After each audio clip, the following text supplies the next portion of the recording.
Ladies and gentlemen, welcome to Historic Regalia. This is the channel where we turn the pages of history, bring back the glory of great kings, empires, and civilizations, and take you into a world where power, politics, wars, and knowledge shape the course of humanity. If you are passionate about history and want to know how just a handful of extraordinary figures changed the destiny of the world, then you are in the right place. Here, we revive the forgotten stories that echo through the foundations of Europe and Asia. And today, we bring you the story of a ruler who transformed tribes into a united empire, who brought law and order to the wilderness, and who gave Europe the very shape we know today. This is the story of Charlemagne, the king who built Europe. In the heart of Europe, more than 12 centuries ago, a man rose from the shadows of warring kingdoms to carve a new destiny for the continent. His name was Charles, known to history as Charlemagne, or Charles the Great. His story is not merely the tale of a king. It is the saga of a man who transformed chaos into order, who laid the foundations of what we call modern Europe. But before he became emperor, before popes bowed before him, before he was hailed as the father of Europe, Charles was simply the son of a Frankish king. And the world into which he was born was one of turmoil, fear, and endless war. The year is 742 AD. The Western Roman Empire has been gone for nearly 3 centuries. What once was a vast, unified realm is now broken into fragments. Germanic tribes, small kingdoms, warlords, and bishops rule over lands that constantly shift in power. Europe is a patchwork quilt of uncertainty. In the midst of this, the Franks, a powerful Germanic people, dominate much of what is now France, Belgium, and Western Germany. Their rulers, the Carolinians, are strong, shrewd, and ambitious. Charles was born into this dynasty. His father was Pepin the Short, the first Carolingian king, a man who had dethroned the last weak Merovingian puppet rulers to establish his own dynasty. Charles's childhood is shrouded in some mystery. Chroniclers leave us with few details, but what is clear is that, from an early age, he was trained in the arts of war, leadership, and devotion to the Christian faith. He grew up in a court where the sword and the cross went hand in hand. Imagine a boy growing up in the shadow of collapsing Rome, hearing tales of Caesar and Constantine, and being told by priests that he had been chosen by God to defend Christianity. This sense of destiny would follow him all his life. Charles's education was not only martial. He learned to ride, to hunt, and to lead men into battle. Though he never fully mastered the art of riding, he valued learning deeply, a paradox that would later define his reign. In 768 AD, Charles's father Pepin the Short died. The Frankish tradition of succession was unlike that of modern monarchies. The kingdom was divided between his 2 sons, Charles and his younger brother Charlemagne. Charles took control of the northern and western parts of the kingdom, areas rich in cities, trade, and power. Charlemagne inherited the southeastern territories, including Burgundy and Provence. But the brothers were not allies. They mistrusted one another, and tension simmered beneath the surface. Chroniclers suggest their rivalry could have led to open conflict, threatening to tear apart the very kingdom their father had worked so hard to secure. And then, in a twist of fate, in 771 AD, Charlemagne died suddenly. Some whispered it was illness, others suspected poison. Whatever the truth, the result was clear. Charles became sole ruler of the Franks. This was the moment destiny came calling. At just 29 years old, Charles inherited a kingdom that stretched from the Atlantic coast of France to the borders of Germany. But it was not enough. The world was unstable, and only the strongest survived. And Charles, driven by ambition, faith, and vision, would not stop until he had transformed his small Frankish kingdom into an empire that rivaled Rome itself. To understand Charlemagne, one must understand the sword. He was above all a warrior, a king who spent most of his 46-year reign at war. His first campaigns came quickly after Carloman's death. The Lombards in Italy threatened the papacy. The Saxons in the north raided Frankish lands. The Moors in Spain loomed across the Pyrenees. Charles saw enemies on every border, and in every enemy he saw opportunity. But Charles's wars were not merely about conquest. They were about ideology. He fought not only to expand his realm but to spread and defend Christianity. To him, the sword was God's instrument, and he wielded it with ruthless conviction. In 772 AD, only a year after gaining sole power, Charles turned his attention to Italy. The Lombards, a Germanic people who had settled in the peninsula, threatened the authority of the Pope in Rome. The Pope called for help, and Charles answered. It was here that one of the most important partnerships in European history was forged, the alliance between the Frankish king and the Roman Church. Charles invaded Lombard territory, crushed their armies, and by 774 AD, he had taken their crown. He was now not only king of the Franks but also king of the Lombards as the first step toward empire, and in the process, he became the protector of the Pope. The Church would bless his conquests, and he, in turn, would use the Church to legitimize his rule. This sacred alliance between throne and altar would define medieval Europe. From this moment forward, Charlemagne was more than a king. He was a chosen instrument of God, at least in the eyes of his followers. Every campaign, every battle, every treaty would now carry the weight of divine mission. On the Rhine lay the Saxons, fierce pagan tribes who resisted both Frankish rule and Christianity. For Charlemagne, this was more than a border war, it was a holy struggle. In 772 AD, he launched the first of a series of campaigns against them. The Saxon wars would drag on for over 30 years, marked by brutal fighting, forced conversions, and bloody reprisals. To Charlemagne, the Saxons were not simply enemies, they were obstacles to his dream of a united Christian Europe. The wars against them revealed both sides of his character, his relentless determination and his ruthless intolerance. Thousands of Saxons were baptized at the point of the sword, and when they rebelled, he ordered mass executions, such as the infamous massacre of Verdun in 782, where 4,500 Saxons were put to death. To some, he was a saintly king, carrying the light of Christ into the dark forests of the north. To others, he was a tyrant, imposing his faith through terror. But one thing was certain, Charlemagne would not be defied. By the late 770s, Charlemagne's dominion stretched from the Pyrenees to the Alps, from the Atlantic to the Rhine. But this was only the beginning. His campaigns had not yet touched Spain, Bavaria, or the Slavic lands to the east. His ambition was insatiable. Yet, even in these early years, a vision was taking shape, that of a united Christian Europe, guided by one king and one faith. This was not the Europe of today, with its nation-states and democracies. This was a Europe forged by blood and belief, held together by the sword and sanctified by the Church. By the end of the first decade of his reign, Charlemagne had already proven himself a formidable ruler, a warrior, a statesman, a protector of the Church. But greater challenges lay ahead. He would face betrayal, resistance, and defeats as well as glorious victories. And one day, on a cold Christmas morning in Rome, he would be crowned not just as king, but as Emperor of the West, the man who rebuilt the dream of Rome itself. But that is a story yet to come. For now, the young king had only begun his march into history. The reign of Charlemagne was, above all else, a reign of conquest. Few rulers in history spent so much of their lives on the battlefield, riding at the head of armies, pushing the boundaries of their realms further and further with each passing year. From the moment he gained sole control of the Frankish kingdom, war became his constant companion, his chosen instrument, and his path to glory.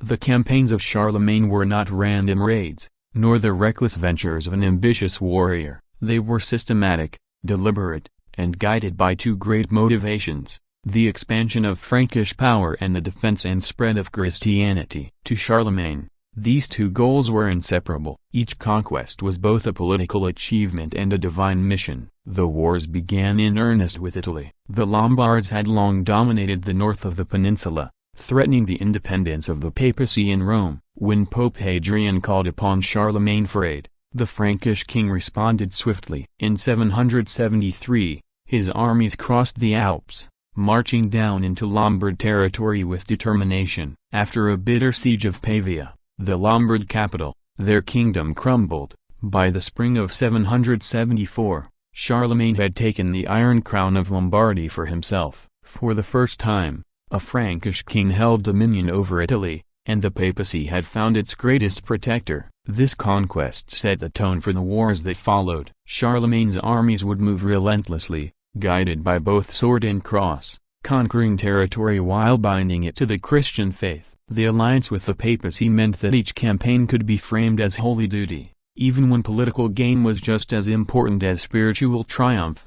Nowhere was this blend of war and religion more evident than in the long struggle against the Saxons. To the north and east of the Frankish kingdom, deep in the forests beyond the Rhine, lay the Saxon tribe fierce, independent, and devoted to their pagan gods. They raided Frankish lands, resisted Frankish influence, and rejected the Christian faith. For Charlemagne, their defiance could not be tolerated. The Saxon wars would last more than 30 years. They were not a single campaign but a cycle of conquest, rebellion, and reconquest, fought season after season, year after year. Charlemagne would march into Saxon lands, defeat their warriors, destroy their sacred shrines, and impose baptism upon the population. Yet as soon as his armies withdrew, the Saxons would rise again, striking back with ferocity. Charlemagne's determination was unshakable. He believed that a united Europe under his rule required the complete subjugation of the Saxons and their conversion to Christianity. No compromise was possible. In this struggle,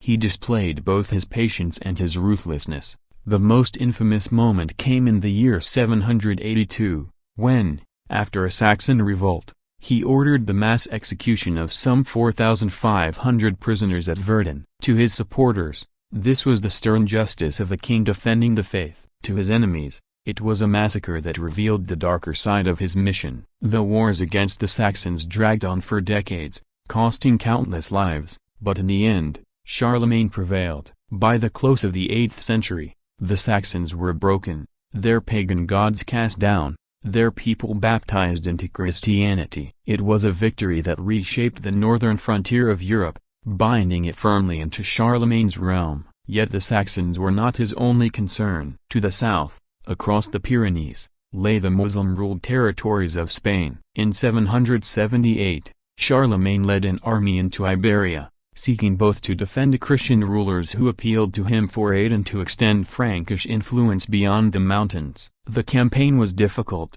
and in the end, it was not his triumphs but his setback that would be most remembered. As his army withdrew from Spain, his rear guard was ambushed in the narrow pass of Roncesvalles by Basque warriors. The Frankish troops were slaughtered, and among the dead was Roland, one of Charlemagne's most loyal commanders. Though in reality it was a small defeat in a much larger career, this moment became legendary, immortalized in medieval epic poetry as the Song of Roland. It served as a reminder that even the greatest conqueror could face moments of loss. To the east, Charlemagne pressed further, into Bavaria and beyond. The Bavarians had long been semi-independent, resisting Frankish dominance. By 788, their resistance ended, and their duke was deposed. Their lands were absorbed into Charlemagne's empire, extending his reach deeper into Central Europe. Beyond Bavaria lay the lands of the Avars, a nomadic people who had once terrified Europe with their raids. For decades, the Avars had controlled the rich plains of the Danube basin. Charlemagne launched a series of campaigns against them in the 790s. His armies stormed their great ring-shaped fortresses, looted their legendary treasures, and destroyed their power. The collapse of the Avars marked another triumph, and the wealth seized from their hordes was distributed across the empire, funding churches, monasteries, and armies alike. Through these relentless wars, Charlemagne forged an empire that stretched from the Atlantic Ocean to the borders of modern-day Hungary, from the North Sea to central Italy. Rarely in European history had such a vast territory been united under a single ruler, and yet, these were not empty conquests. Each campaign left behind more than battlefields and fortresses. Charlemagne planted the seeds of a new political and cultural order. He installed counts and governors to administer conquered lands, ensuring loyalty to the crown. He spread the Christian faith through the building of churches and the work of missionaries. He brought law and order to regions once fractured by tribal customs and constant conflict. Charlemagne's wars were brutal, but they were also transformative. They turned a kingdom into an empire, a patchwork of tribes and peoples into a realm bound together by a common faith and a common ruler. By the closing years of the 8th century, Charlemagne was no longer merely the king of the Franks. He was a ruler of vast dominions, feared by his enemies, revered by his subjects, and recognized by the Church as the greatest defender of Christianity in the West. His conquests had reshaped the map of Europe. His armies had carried both the sword and the cross across the continent. But conquest was only part of his legacy. If Charlemagne was a warrior, he was also something more. Beneath the helmet and the crown lay a vision of unity, of order, and of learning. His dream was not only to rule through force, but to build a civilization worthy of the empire he had created. The wars of Charlemagne secured the land. The next stage of his reign would seek to secure the soul of Europe. By the final decades of the 8th century, Charlemagne had forged a realm unlike anything Europe had seen since the fall of Rome. His armies had subdued the Lombards, the Saxons, the Bavarians, and the Avars. His authority stretched across vast territories, from the Atlantic shores of Gaul to the banks of the Danube, from the Pyrenees in the south to the North Sea in the north. He was more than a king, he was the master of Western Europe. And yet, the greatest title of all was still beyond his grasp. Charlemagne was not yet an emperor. The word carried immense weight. Since the collapse of the Western Roman Empire in the year 476, no ruler in the West had borne that title. To be called emperor was to stand as the heir to Rome itself, to claim not just earthly power but a sacred mission. For Charlemagne, that crown would be both the culmination of his conquests and the beginning of an even greater responsibility. The road to empire was paved not only with armies and battles but with alliances and faith. Charlemagne's partnership with the papacy had already been sealed on the battlefields of Italy, when he had broken the Lombards and secured Rome from their threats. But in the turbulent politics of the late 8th century, the Pope's dependence on the Frankish king would reach new heights. In the year 799, a dramatic event in Rome set the stage. Pope Leo III, who had been elected just 3 years earlier, faced bitter opposition among the Roman nobility. Accused of corruption and even assaulted in the streets, Leo fled the city and made his way north to seek Charlemagne's protection. The king welcomed him, defended his right to the papal throne,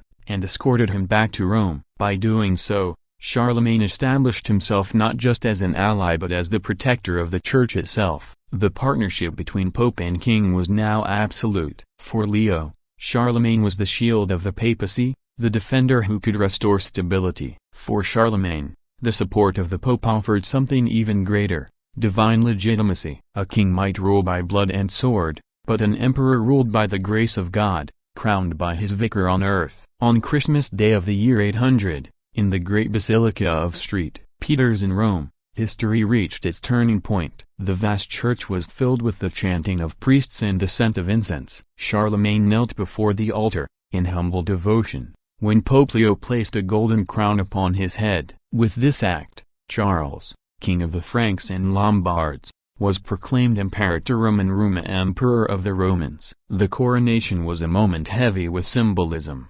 In that instant, the legacy of Rome was reborn in the West. The title of emperor, dormant for more than 3 centuries, was revived in the person of a Frankish king. Europe once again had a Caesar. Yet, the ceremony also carried ambiguity. Some sources tell us that Charlemagne was surprised by the act, that he had not sought the imperial crown, and that he might not have accepted it if he had known beforehand. Others suggest that the coronation was carefully planned, a deliberate display of the alliance between throne and altar. Whatever the truth, the result was the same. Charlemagne was now emperor, and his reign entered a new phase. The imperial title elevated Charlemagne above every other ruler in Christendom. Kings of Britain, Spain, and Scandinavia might command their peoples, but Charlemagne commanded an empire. He stood as the defender of Christendom, the protector of the Pope, and the heir to the Caesars. But the coronation also raised questions that would echo for centuries. To the rulers of Byzantium,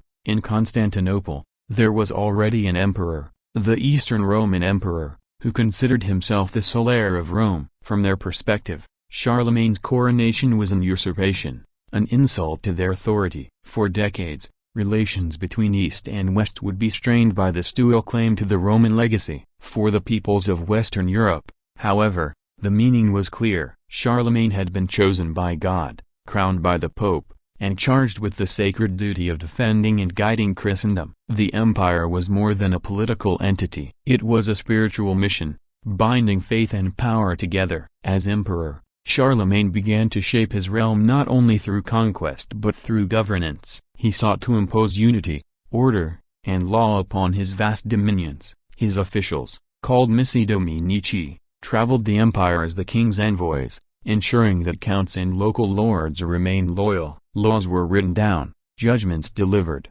and justice administered in the emperor's name. The coronation also brought with it a sense of destiny. To many of his subjects, Charlemagne was no ordinary ruler. He was seen as the chosen monarch of a new Christian age, a figure who stood between the world of man and the will of God. The empire he built was not merely territorial, it was ideological, rooted in the belief that all of Europe could be united under a single ruler and a single faith. Yet Charlemagne's empire was not only a matter of crowns and laws, it was also a matter of culture and learning. The imperial title demanded more than power, it demanded a civilization worthy of the name. And so Charlemagne turned his attention inward, seeking to revive the intellectual life of the West, to restore the learning and knowledge that had faded since the fall of Rome.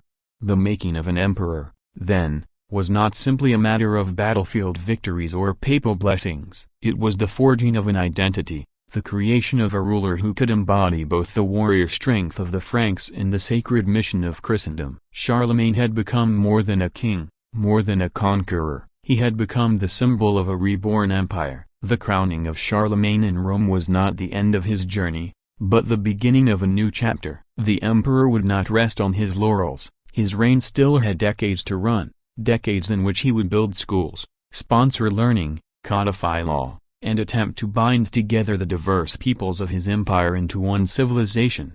In the Basilica of St. Peter's, as the chants of Christmas Mass faded into silence, a new vision of Europe was born, and at its heart stood one man, Charles the Great, Charlemagne, the first emperor of the West in 300 years. The crowning of Charlemagne as emperor gave new weight to his mission. He was no longer simply the leader of a powerful people, nor merely the protector of the Pope. He was now the heir to Rome, entrusted with the guardianship of a Christian empire. With this title came responsibilities that went beyond the battlefield. It was not enough to conquer. It was not enough to rule. Charlemagne was compelled to build a civilization worthy of his empire. The centuries following the fall of Rome had been marked by decline in learning, by the loss of knowledge, and by the fragmentation of culture. The grandeur of Roman schools and libraries, the refinement of classical literature, the arts of law and governance all had diminished in the darkness of Europe's troubled early Middle Ages. What remained was preserved largely in monasteries, where monks toiled in isolation to copy sacred texts by hand. Charlemagne sought to reverse this decline. He recognized that the strength of his empire depended not only on swords and soldiers but also on minds and knowledge, and so began what historians call a Carolingian Renaissance, a revival of learning, culture, and art, led by the emperor himself. At the center of this movement was Charlemagne's palace at Aachen, a city that became the symbolic capital of his empire. Here, the emperor gathered some of the finest scholars of his age, men drawn from across Europe by his invitation. Among them was Alcuin of York, an English cleric and teacher whose brilliance in theology and literature made him one of the most influential figures of the period.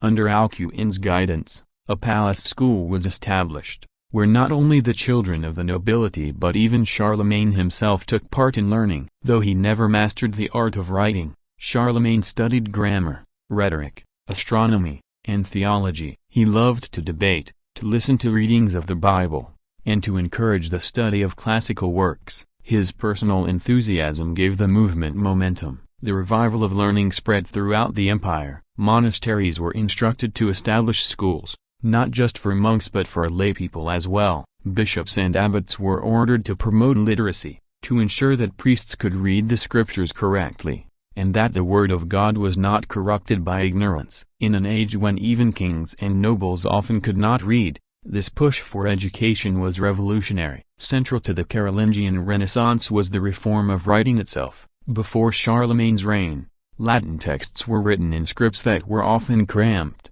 inconsistent, and difficult to read. Under imperial direction, scholars developed a new, clearer style of writing known as Carolingian minuscule. This script, with its rounded letters and regular spacing, was easy to read and to copy. It became the standard across Europe and laid the foundation for modern European handwriting. Through this reform, thousands of manuscripts were copied, preserved, and spread. Classical works of Roman authors such as Virgil, Cicero, and Ovid survived into later centuries because they were recopied in Carolingian script. Religious texts, too, were carefully standardized, ensuring that the Bible was transmitted with accuracy and consistency. In this way, Charlemagne's cultural revival saved much of the intellectual heritage of the ancient world from being lost forever. Art and architecture also flourished under Charlemagne's patronage. At Aachen, he commissioned the construction of a magnificent chapel,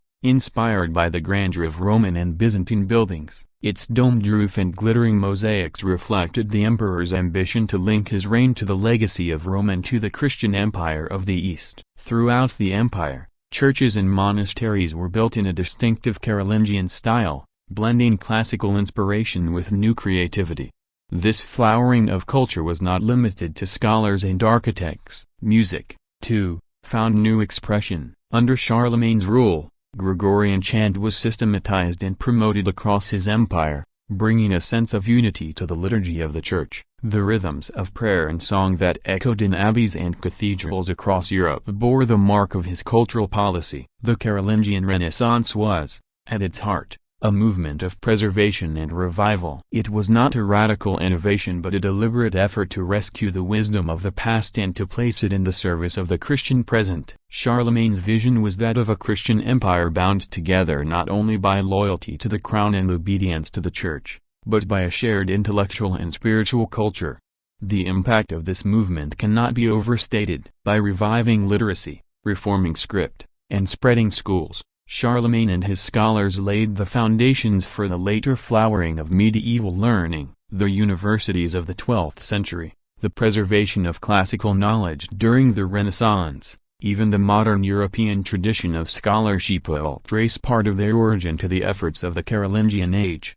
Yet this Renaissance was not only a matter of books and schools, it also reflected Charlemagne's understanding of power. He recognized that a ruler who commanded armies must also command the soul of his people. Education was not only about enlightenment, it was about unity and control. By training priests, standardizing texts, and shaping the liturgy, Charlemagne ensured that the church across his empire spoke with one voice, loyal to the emperor and to Rome.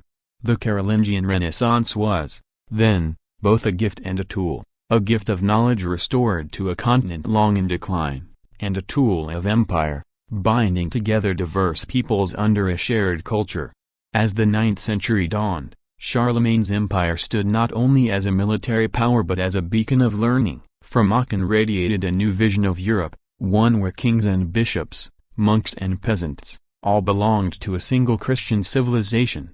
But the grandeur of this achievement carried within it the seeds of fragility, for an empire so vast, bound together by the will of one man, would struggle to endure after his death. The Carolingian Renaissance lit a bright flame, but it would require strong hands to keep it burning. For now, however, in the twilight of the 8th century, the empire of Charlemagne was at its height, mighty in arms, glorious in culture, and sanctified by faith. The king who had risen through war had become the emperor who built Europe not only with the sword, but with the pen. By the dawn of the 9th century, Charlemagne ruled an empire that stretched across most of Western and Central Europe. His dominion encompassed lands as varied as the forests of Saxony, the fertile plains of Aquitaine, the alpine valleys of Lombardy, and the wide rivers of the Danube basin. Never since the days of Rome had so much of Europe been united under a single ruler, but conquest alone could not sustain such a vast realm.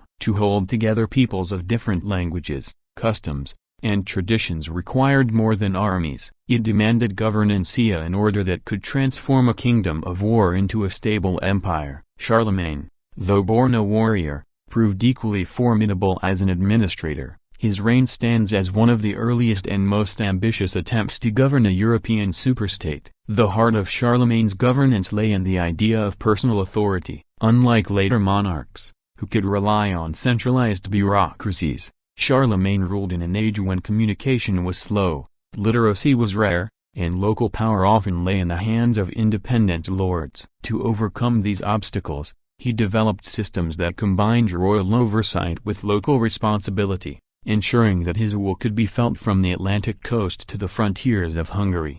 At the center of this system stood the counts, royal officials appointed to govern provinces of the empire. A count's duties were extensive. He collected taxes, maintained order, dispensed justice, and raised troops when called upon. In effect, he was the king's representative, the visible hand of royal authority in his region. Yet Charlemagne knew well that power could corrupt, and that distant officials might easily defy the crown. To guard against this, he devised another innovation, the missi dominici, or envoys of the Lord King. These envoys, usually sent in pairs, one secular noble and one churchman, traveled across the empire on circuits of inspection. They investigated complaints, checked on the conduct of counts, ensured the enforcement of laws, and delivered the emperor's commands. In this,